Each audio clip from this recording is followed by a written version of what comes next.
The day of Ashura, Arabic, a with macron shra with macron, colloquially, /a, ura / Urdu, Persian, /u / Turkish, Aşure Günü, is on the 10th day of Muharram in the Islamic calendar and marks the climax of the Remembrance of Muharram. This day is commemorated by Sunni Muslims, who refer to it as the Day of Atonement, as the day on which the Israelites were freed from the Pharaoh, called Firaun in Arabic, of Egypt.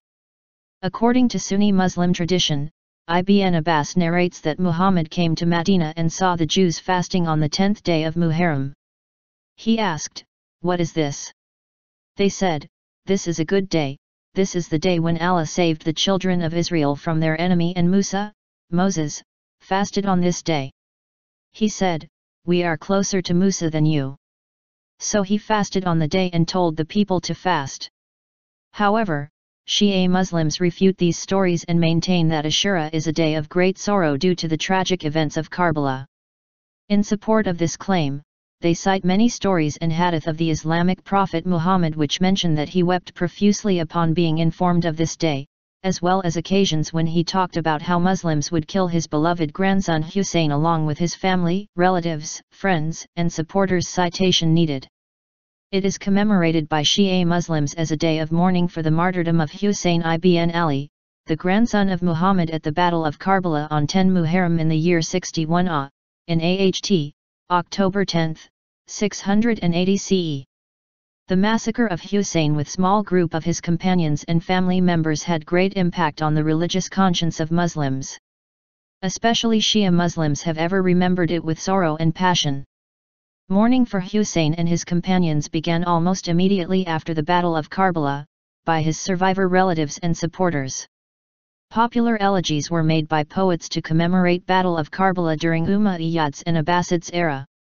The earliest public mourning rituals happened in 963 CE during Buyid dynasty. Nowadays, in some countries such as Afghanistan, Iran, Iraq, Lebanon, Bahrain, Turkey, and Pakistan, the commemoration of Hussein ibn Ali has become a national holiday and most ethnic and religious communities participate in it. Even in a predominantly Hindu majority but secular country like India, Ashura, 10th day in the month of Muharram, is a public holiday due to the presence of a significant Indian Shia Muslim population, 2 to 3% of total population, 20 to 25% of Indian Muslim population. The root for the word Ashura has the meaning of 10th in Semitic languages, hence the name of the remembrance, literally translated, means the 10th day. According to the Orientalist A.J.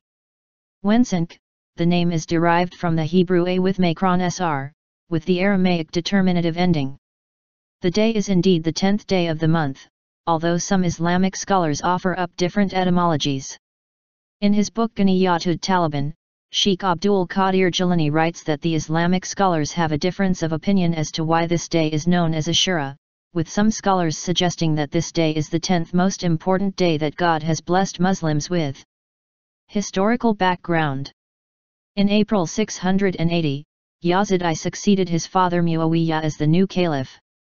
Yazid immediately instructed the governor of Medina to compel Hussein and few other prominent figures to pledge their allegiance, bay'ah. Hussein, however, refrained from it, believing that Yazid was openly going against the teachings of Islam in public and changing the Sunnah of Muhammad. He, therefore, accompanied by his household, his sons, brothers, and the sons of Hassan left Medina to seek asylum in Mecca. On the other hand, the people in Kufa who were informed about Muawiyah's death, sent letters urging Hussein to join them and pledge to support him against Umayyads. Hussein wrote back to them saying that he would send his cousin Muslim ibn Aqil to report to him on the situation. If he found them united as their letters indicated, he would speedily join them, because Imam should act in accordance with the Quran, uphold justice, proclaim the truth, and dedicate himself to the cause of God. The mission of Muslim was initially successful and according to reports 18,000 men pledged their allegiance. But situation changed radically when Yazid appointed Ubayd Allah ibn Ziyad as the new governor of Kufa, ordering him to deal severely with ibn Aqil. Before news of the adverse turn of events arrived in Mecca, Hussein set out for Kufa. On the way, Hussein found that his messenger, Muslim ibn Aqil, was killed in Kufa. He broke the news to his supporters and informed them that people had deserted him. Then, he encouraged anyone who so wished, to leave freely without guilt. Most of those who had joined him at various stages on the way from Mecca now left him. Later, Hussein encountered with the army of Ubaydullah ibn Ziyad in his path towards Kufa.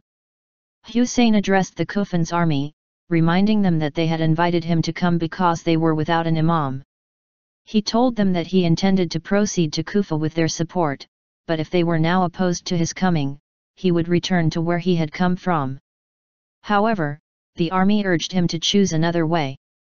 Thus, he turned to left and reached Karbala, where the army forced him not to go further and stop at a location that was without water. 5. Umar ibn Sa'ad, the head of Kufan army, sent a messenger to Hussein to inquire about the purpose of his coming to Iraq. Hussein answered again that he had responded to the invitation of the people of Kufa but was ready to leave if they now disliked his presence. When Umar ibn Sa'ad, the head of Kufan army, reported it back to Ubaydullah ibn Ziyad, the governor instructed him to offer Hussein and his supporters the opportunity to swear allegiance to Yazid. He also ordered Umar ibn Sa'ad to cut off Hussein and his followers from access to the water of the Euphrates. On the day of Ashura. On the next morning, as Omar b. Sa'ad arranged the Kufan army in battle order, Al-Hur ibn Yazid al-Tamimi challenged him and went over to Hussein. He vainly addressed the Kufans, rebuking them for their treachery to the grandson of the Prophet, and was killed in the battle. The Battle of Karbala lasted from morning till sunset of October 10, 680, Muharram 10, 61 Al-Hussein's small group of companions and family members, in total who were around 72 men and few ladies and children, fought with a large army under the command of Umar ibn Sa'ad, and were killed near the river, Euphrates, where they were not allowed to get any water from. The renowned historian Ibrahim al-Brn states, "Then fire was set to their camp and the bodies were trampled by the hoofs of the horses. Nobody in the history of the humankind has seen such atrocities." Before being killed, Hussein said, "If the religion of Muhammad was not going to live on except with me dead, let the swords tear me to pieces." Source. Once the Umayyad troops had mass murdered Hussein and his male followers, they looted the tents, stripped the women of their jewelry, and took the skin upon which Zayn al-Abidin was prostrate. It is said that Shemr was about to kill him, but Hussein's sister Zainab was able to make Umar ibn Sa'ad, the Umayyad commander, to let him alive. He was taken along with the enslaved women to the Caliph in Damascus, and eventually he was allowed to return to Medina. What people say about this day. Zainab bint Ali quoted as she passed the prostrate body of her brother, Hussein. "O Muhammad, sallallahu alayhi wa sallam. O Muhammad, sallallahu alayhi wa sallam. May the angels of heaven bless you. Here is Hussein in the open, stained with blood and with limbs torn off. O Muhammad, your daughters are prisoners, your progeny are killed, and the east wind blows dust over them. By God! She made every enemy and friend weep." Tabari, History of the Prophets and Kings, Volume 19. The Caliphate of Yazid. Edward Gibbon says, "In a distant age and climate the tragic scene of the death of Hussein will awaken the sympathy of the coldest reader." William Muir states, "The tragedy of Karbala decided not only the fate of the Caliphate, but of the Mohammedan kingdoms long after the Caliphate had waned and disappeared." Zayn al-Abidin says, "No day was more difficult for Allah's messenger than the day, battle, of Uhud, in which his uncle Hamza, the lion of Allah and the lion of his messenger, was killed, and after it was the day of Mu'tah, in which his cousin Ja'far ibn Abi Talib was killed." Then he, Zayn al-Abidin, said, "There was no day like the day of Hussein, when 30,000 men advanced against him, while they claimed that they belonged to this community, and that they wanted to seek proximity to Allah, the Great and Almighty, through shedding his blood. He, al-Hussein, reminded them of Allah, but they did not learn from him till they killed him out of their oppression and aggression." Commemoration of the death of Hussein ibn Ali. According to Ignak Goljiher, ever since the Black Day of Karbala, the history of this family has been a continuous series of sufferings and persecutions. These are narrated in poetry and prose, in a richly cultivated literature of martyrologies, more touching than the tears of the Shias has even become an Arabic proverb. The first assembly, Majlis, of commemoration of Hussein ibn Ali, it is said to have been held by Zainab in prison. In Damascus, too, she is reported to have delivered a poignant oration. The prison sentence ended when Hussein's 3-year-old daughter, Sukaina, died in captivity. She would often cry in prison to be allowed to see her father. She is believed to have died when she saw her father's mutilated head. Her death caused an uproar in the city, and Yazid, fearful of a potential resulting revolution, freed the captives. In terms of Imam Zain al-Abidin, A.S., the following is said about the holy Imam. It is said that for 20 years whenever food was placed before him, he would weep. One day a servant said to him, "O son of Allah's messenger, is it not time for your sorrow to come to an end?" He replied, "Woe upon you! Jacob the prophet had 12 sons, and Allah made one of them disappear. His eyes turned white from constant weeping, his head turned grey out of sorrow, and his back became bent in gloom, though his son was alive in this world. But I watched while my father, my brother, my uncle, and 17 members of my family were slaughtered all around me. How should my sorrow come to an end?" Hussein's grave became a pilgrimage site among Shiite only a few years after his death.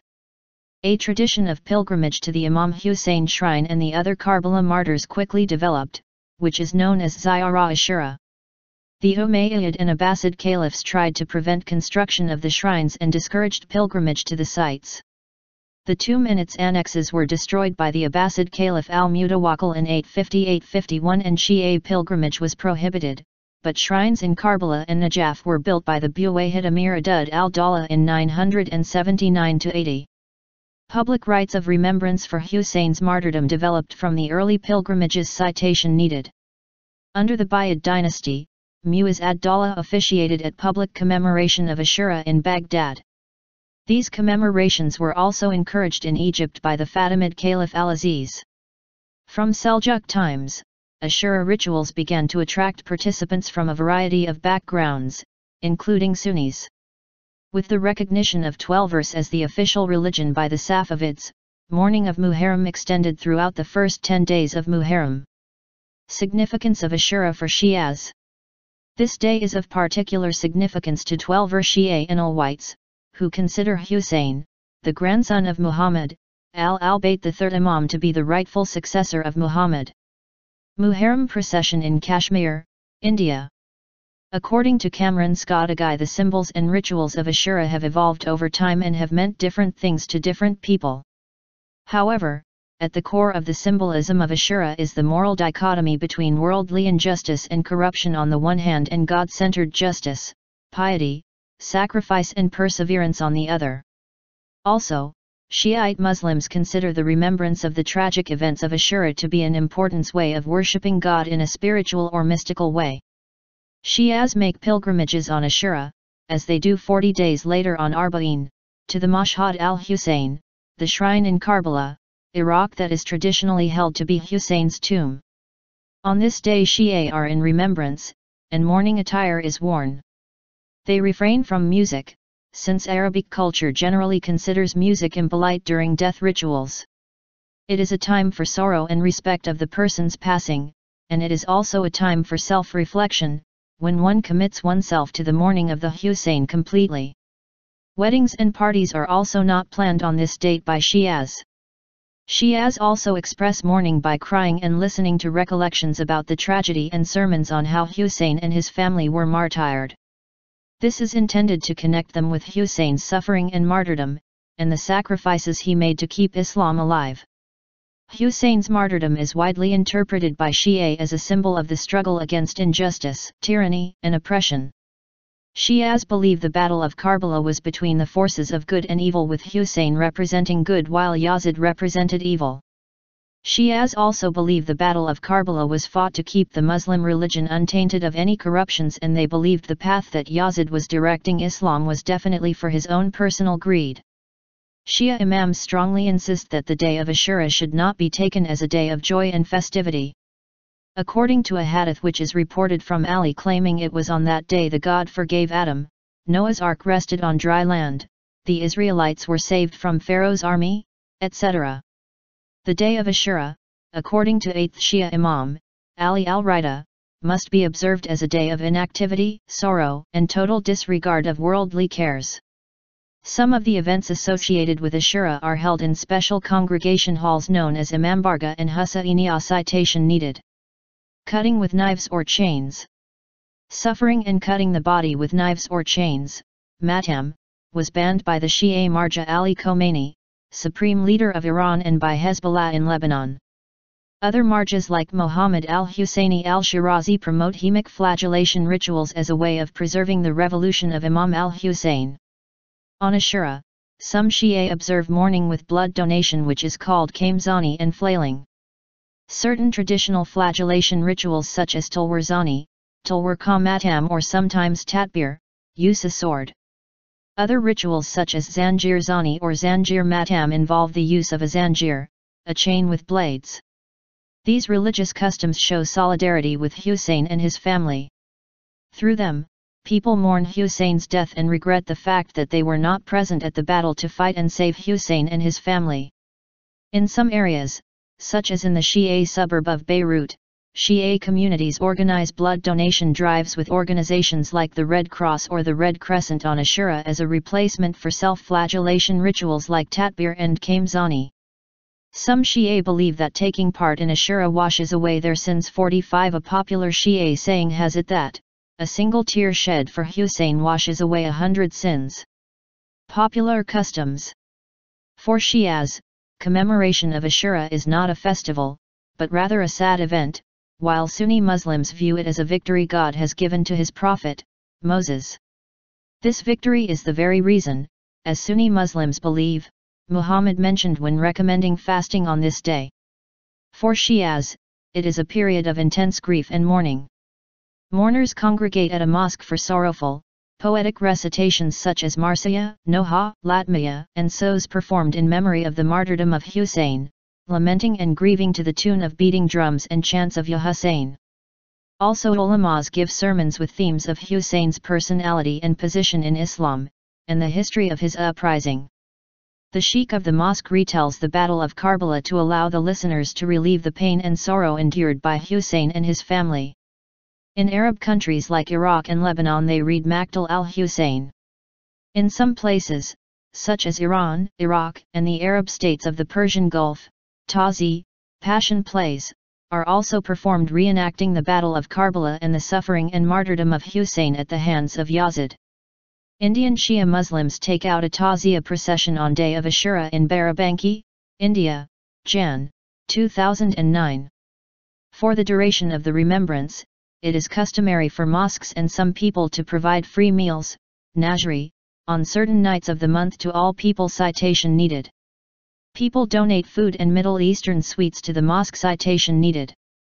These meals are viewed as being special and holy, as they have been consecrated in the name of Hussein, and thus partaking of them is considered an act of communion with God, Hussein, and humanity. Citation needed. Participants congregate in public processions for ceremonial chest beating, matham/latmiya, as a display of their devotion to Hussein, in remembrance of his suffering and to preach that oppression will not last in the face of truth and justice. 47 Others pay tribute to the time period by holding a majlis, surahs from the Quran and Maqtal al-Hussein are read. Shia Muslims take out an al-Am procession on day of Ashura in Barabanki, India, Jan. 2009. Today in Indonesia, the event is known as Tabik, Minangkabau language, or Tabat, Indonesian. Tabik is the local manifestation of the Shia Muslim mourning of Muharram among the Minangkabau people in the coastal regions of West Sumatra, particularly in the city of Pariaman. The reenactment includes the Battle of Karbala, and the playing of tassa and all drums. Citation needed. In countries like Turkey, there is the custom of eating Noah's pudding, Ashura, as this day in Turkish is known as Aşura. Tabaks being lowered into the sea in Periaman, Indonesia, by Shia Muslims. Commemoration of Hussein ibn Ali by non-Muslims. In Trinidad and Tobago and Jamaica, all ethnic and religious communities participate in this event, locally known as Hosai or Husai, from Hussein. Significance of Ashura for Sunni Muslims. Not related to Ashura and Karbala, some Sunni Muslims fast on this day of Ashura based on narrations attributed to Muhammad. Some other Sunnis accept Ashura as a significant day due to the martyrdom of Imam Hussein and the significance of the events at Karbala. The fasting is to commemorate the day when Moses and his followers were saved from Pharaoh by Allah by creating a path in the Red Sea. According to Muslim tradition, the Jews used to fast on the 10th day. So Muhammad recommended to be different from the Jews and recommended fasting 2 days instead of one. Citation needed. This quote has been said many times, but there is no valid hadith from any authentic source. 9th and 10th or the 10th and 11th day of Muharram. A Tadja at Hosai in Port of Spain during the 1950s. In some countries, other religious communities commemorate this event. According to hadith record in Sahih Bukhari, Ashura was already known as a commemorative day during which some Makkah residents used to observe customary fasting. Muhammad used to fast on the day of Ashura, 10th Muharram, in Makkah. When fasting the month of Ramadan became obligatory, the fast of Ashura was made non-compulsory. This has been narrated by ʻāshūrā, Sahih Muslim, Hadith 2499. In Hijrah event, when Muhammad led his followers to Madina, he found the Jews of that area likewise observing fasts on the day of Ashura. At this, Muhammad affirmed the Islamic claim to the fast, and from then the Muslims have fasted on combinations of 2 or 3 consecutive days, including the 10th of Muharram, e.g. 9th and 10th or 10th and 11th. A companion of Muhammad, Ibn Abbas, reports Muhammad went to Madina and found the Jews fasting on the 10th of Muharram. Muhammad inquired of them, "What is the significance of this day on which you fast?" They replied, "This is a good day, the day on which God rescued the children of Israel from their enemy. So, Moses fasted this day." Muhammad said, "We have more claim over Moses than you." Muhammad then fasted on that day and ordered Muslims to. The narrations of Muhammad mentioning the children of Israel being saved from Pharaoh are indeed confirmed by authentic hadith in Sahih Bukhari and Sahih Muslim. Sunnis regard fasting during Ashura as recommended, though not obligatory, having been superseded by the Ramadan fast. Sahih Muslim, Hadith 2499. Muhammad's tribe, the Quraysh, fasted on the 10th of Muharram. Though optional, Muhammad retained this pre-Islamic practice too. Below is details from the hadith. Narrated ʻāshūrā. Ashura, i.e. the 10th day of Muharram, was a day on which the tribe of Quraysh used to fast in the pre-Islamic period of ignorance. The Prophet also used to fast on this day. So when he migrated to Madina, he fasted on it and ordered the Muslims to fast on it. When the fasting of Ramadan was enjoined, it became optional for the people to fast or not to fast on the day of Ashura. Egyptian Muslims customarily eat a pudding, also known as Ashura, after dinner on the day of Ashura. Similar to the Turkish ʻāshūrā, it is a wheat pudding with nuts, raisins, and rose water. Socio-political aspects. Commemoration of Ashura has great socio-political value for the Shia, who have been a minority throughout their history. Al-Amd asserts that the Shia transference of al-Hussein and Karbala from the framework of history to the domain of ideology and everlasting legend reflects their marginal and dissenting status in Arab Islamic society. Original research. Citation needed. According to the prevailing conditions at the time of the commemoration, such reminiscences may become a framework for implicit dissent or explicit protest. It was, for instance, used during the Islamic Revolution of Iran, the Lebanese Civil War, the Lebanese resistance against the Israeli military presence, and in the 1990s uprising in Bahrain. Sometimes the Ashura celebrations associate the memory of al-Hussein's martyrdom with the conditions of Islam and Muslims in reference to Hussein's famous quote on the day of Ashura, "Every day is Ashura, every land is Karbala." From the period of the Iranian Constitutional Revolution, 1905–1911, onward, mourning gatherings increasingly assumed a political aspect. Following an old established tradition, preachers compared the oppressors of the time with Imam Hussein's enemies, the Umayyads. The political function of commemoration was very marked in the years leading up to the Islamic Revolution of 1978-79, as well as during the revolution itself. In addition, the implicit self-identification of the Muslim revolutionaries with Imam Hussein led to a blossoming of the cult of the martyr, expressed most vividly, perhaps, in the vast cemetery of Behesht-e-Zahra, to the south of Tehran, where the martyrs of the revolution and the war against Iraq are buried. On the other hand, some governments have banned this commemoration. In 1930s Reza Shah forbade it in Iran. The regime of Saddam Hussein saw this as a potential threat and banned Ashura commemorations for many years. In the 1884 Hosa'i massacre, 22 people were killed in Trinidad and Tobago when civilians attempted to carry out the Ashura rites, locally known as Hosa'i, in defiance of the British colonial authorities. Violence during Ashura. The Sunni and Shi'a schism is highlighted by the difference in observance by Sunni and Shi'a Muslims. In countries that have significant populations of both sects, there is often violence during the holiday.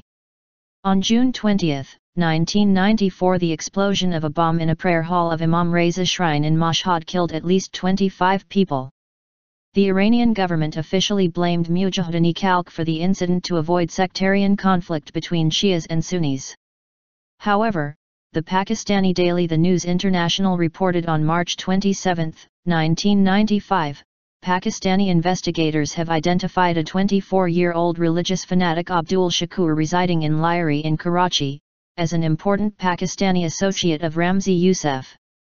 Abdul Shakur had intimate contacts with Ramzi Ahmed Yousef and was responsible for the June 20, 1994, massive bomb explosion at the shrine Imam Ali Reza in Mashhad. On December 15, 2010, 200 Shia followers were detained by the Selangor Islamic Department, JAIS, in a raid at a shop house in Sri Gombak known as Hauza Imam Ali Ar Ridha, Hauza Ar Ridha. This was because of a fatwa by a Salaf Selangor Mufti, who had declared the Shias to be heretics. Khusran said all the Shias mourners who were detained were to be charged under Section 12 of the Selangor Suraya Criminal Enactment 1995, which are insulting, rejecting, or dispute the violation of the instructions set out and given a fatwa by the Salaf religious authorities. W.